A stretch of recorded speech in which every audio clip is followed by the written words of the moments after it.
আমি তোমাদের এমন একটা আমলের কথা বলে দিব না যাতে মান বেড়ে যাবে, পাপ মিটে যাবে। আমি এমন একটা আমলের কথা বলে দিব না যাতে মান বেড়ে যাবে, পাপ মিটে যাবে। কালু সাহাবীগণ বললেন, বালা বলেন বলেন সেটা কি? মান বেড়ে যাবে, পাপ মিটে যাবে, ভালোই তো কথা। মান বেড়ে যাবে, পাপ মিটে যাবে, কথা তো ভালো, বলেন সেটা কি? তখন আল্লাহ রসুল বলছেন, এক, ইসবাগুল অজু, সুন্দর করে অজু করা। দুই, কাসরাতুল খোতা এলাল মাসাজিদ, পায়ে হেঁটে মসজিদে যাওয়া। তিন, ইন্তজারু সালাত বাদা সালাত, এক সালাতের পরে আর এক সালাতের অপেক্ষা করা। জোহর পড়েছি, আসর কখন পড়ব, কখন হবে, এই নিয়ে প্রতীক্ষমান থাকা।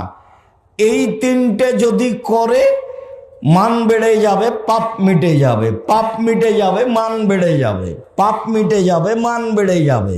তিনটে সুন্দর করে অজু করা। সুন্দর অজুর দুটা বাক্য থাকবে একটু পরে ইনশাআল্লাহ। এক, দুই হলো পায়ে হেঁটে মসজিদে যাওয়া। তিন, এক সালাতের পরে আর এক সালাতের অপেক্ষায় থাকা। মনে থাকবে না? মনে থাকবে। আব্দুল্লাহ ইবনে আব্বাস রাদিয়াল্লাহু তাআলা আনহু বলেন, একদা আল্লাহ তাআলা আমাদের নবীকে বললেন, মুহাম্মদ হাল তাদরি ফিমা ইখতাসিমুল মালাউল আলা, মুহাম্মদ আপনি কি বলতে পারেন উপরে কি নিয়ে হইচই হচ্ছে? আল্লাহ আমাদের নবীকে ডাকেন মুহাম্মদ বলে, জিবরাইল আলাইহিস সালাম আমাদের নবীকে ডাকেন মুহাম্মদ বলে, সাহাবীগণ আমাদের নবীকে ডাকতেন আল্লাহর রাসূল বলে। আল্লাহ রাসূল বলেছেন, আল্লাহ রাসূল করেছেন, আল্লাহ রাসূল দিয়েছেন। আর মাঝহাবি লোকেরা আল্লাহ রাসূলকে ডাকে হুজুরে পাক সাল্লাল্লাহু আলাইহি ওয়াসাল্লাম। যেমন কোরআন শরীফ তেমন হুজুরে পাক, হুজুরে পাক। দুর্বল পয়েন্টে কোনোদিন যাওয়া লাগেনি। কোরআন শরীফ চলবে না, শরীফ শব্দ চলবে না, এটাই চূড়ান্ত। পৃথিবীর কোনো পথ দিয়ে ওটা বৈধ করার কোনো পথ নেই। দুনিয়া একদিকে হয়ে গেল। সম্মানিত দিনী ভাই বোন, আল্লাহ বলছেন মুহাম্মদ, জিবরাইল বলেন মুহাম্মদ, সাহাবীগণ বলতেন আল্লাহর রাসূল, মাঝহাবি মানুষেরা বলে হুজুরে পাক। মাঝহাবি মানুষেরা বলে হুজুরে পাক সাল্লাল্লাহু আলাইহি সাল্লাম বলেছেন, হুজুরে পাক হবে না। এগুলো আল্লাহ রাসূলেরটাই বলতে হবে, সাহাবীরটাই বলতে হবে। আল্লাহ বলছেন হাল তাদরি ফিমা ইখতাসিমুল মালাউল আলা, আপনি কি বলতে পারেন উপরে কি নিয়ে হইচই হচ্ছে? কালা নাম, তিনি বলেন হ্যাঁ আমি বলতে পারি। ফিল কাফারাত, মানুষের পাপ কিভাবে মিটে যাবে এই নিয়ে হইচই হচ্ছে। কি করলে মিটে যায়, কি করলে মিটে যায়, এই নিয়ে হইচই হচ্ছে। কি করলে? এক, ইসবাগুল অজু, সুন্দর করে অজু করলে।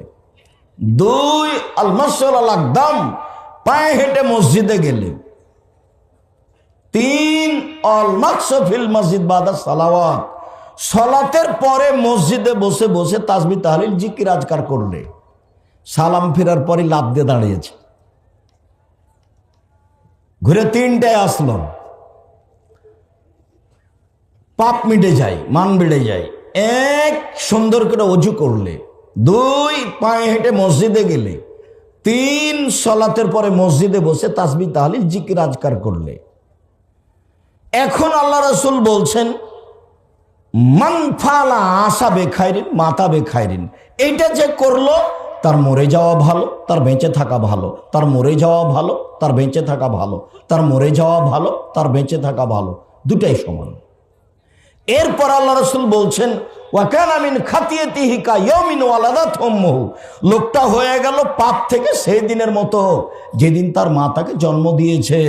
লোকটা পাপ মুক্ত হয়ে গেল সেই দিনের মতো যেদিন তার মা তাকে জন্ম দিয়েছে, নিষ্পাপ হয়ে গেল। নিষ্পাপ হওয়ার আরো দুটা কথা আছে। এক, মানুষ যদি হজ করে, হজ যদি কবুল হয়, তাহলে মানুষ নিষ্পাপ হয়ে যায়, সেদিনের মতো হয় যেদিন তার মা তাকে জন্ম দিয়েছে। আরেকটা, মানুষ যদি অসুখ বিসুখ হয়, তারপরেও যদি বলে আলহামদুলিল্লাহ, তাহলে লোকটা হয়ে যায় সেদিনের মতো যেদিন তার মাতাকে জন্ম দিয়েছে, নিষ্পাপ হয়ে যায়। মানুষ তো এখন অর্থ সম্পদ থাকলে খালি একটু অসুখ হলেই সিঙ্গাপুর, অসুখ বিসুখ হলেই সামান্য সিঙ্গাপুর, আরো ইন্ডিয়া, কোথায় কোথায় চেন্নাই, একটু ধৈর্য ধারণ করে না। অথচ আল্লাহ নবী বলছেন যে মানুষের যদি জ্বর হয়, জ্বর, তাহলে তার শরীর থেকে পাপ ঝরে যায়।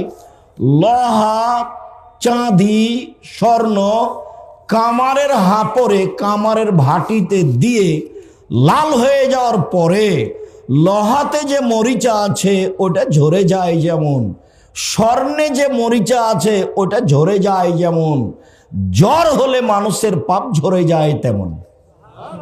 হাদিস বুখারী মুসলিম। একটুকু দেরি করে না, ধৈর্য ধারণ করে না, টাকা পয়সা এভাবে খরচ করে।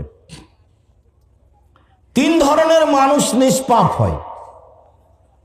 এক, সুন্দর করে ওযু করে পায়ে হেঁটে মসজিদে গিয়ে সালাতের পরে বসে বসে তাসবিহ তাহলিল করলে। মনে থাকবে না মনে হয়। 2, হজ কবুল হলে। 3, বলো, অসুস্থ হলে আলহামদুলিল্লাহ, জাযাকাল্লাহ খাইর। অসুস্থ হলে আলহামদুলিল্লাহ বললে লোকটা হয়ে যাবে সেই দিনের মতো যেদিন তার মাতাকে জন্ম দিয়েছে। একটু বলে রাখি, সুন্দর অজু, সুন্দর অজু হলো সব অঙ্গ 3 বার করে ধুইতে হবে। কবজি পর্যন্ত ধুইতে গিয়ে যদি 10 বার পানি লাগে সম্পূর্ণ ভিজাতে, যখন সম্পূর্ণ ভিজেছে তখন 1 বার ধোয়া। ধোয়া জায়গায় পানি দিয়ে ধোয়ার নাম দ্বিতীয়বার ধোয়া, ধোয়া জায়গায় পানি দিয়ে ধোয়ার নাম তৃতীয়বার ধোয়া। এ হলো সুন্দর অজু। যখন তখন আল্লাহ রাসূল সুন্দর অজু শব্দটা ব্যবহার করেন। তিনি বলেন, মানুষ যদি সুন্দর করে অজু করে তাহলে অজুতে তার সব পাপ মিটে গেছে। তো এখন সালাতটা কি হবে? সালাতটা তার জন্য মান বেড়ে যাবে, নফল হয়ে যাবে। নফল, নফল সালাতে মান বাড়ে, নফল সালাতে মান বাড়ে। একজন সাহাবী আল্লাহ রাসূলের সাথে রাতে ছিলেন, তো রাতে অজুর পানি আর মেশক নিয়ে উপস্থিত। তো আল্লাহ রাসূল খুশি হয়ে গেছেন, বাহ, তোমার তো বুদ্ধি ভালো, অজুর পানি নিয়ে এসেছো, মেশক নিয়ে এসেছো, আমি তো খুব খুশি হয়েছি। সালমা শেহদা, তোমার যা মন চায় সেটা চাও। তো কি চাও আমার কাছে, কি চাও? কাজের লোকের প্রতি মানুষ খুশি হলে এমনটা বলে, কি চাও চাও। তখন সাহাবী বলছেন, আসআলুকা মুরাফাতাকা ফিল জান্নাহ, আপনার সাথে জান্নাতে থাকতে চাই। তখন সাহাবী বলছেন, আওয়া গায়রা জালেক, না এটা নয়, এটা নয়, অন্যটা বল, অন্যটা বলো, এটা নয়, অন্যটা চাও। তখন সাহাবী বলছেন, হোয়া যাকা, ওটাই চাই, ওটাই চাই।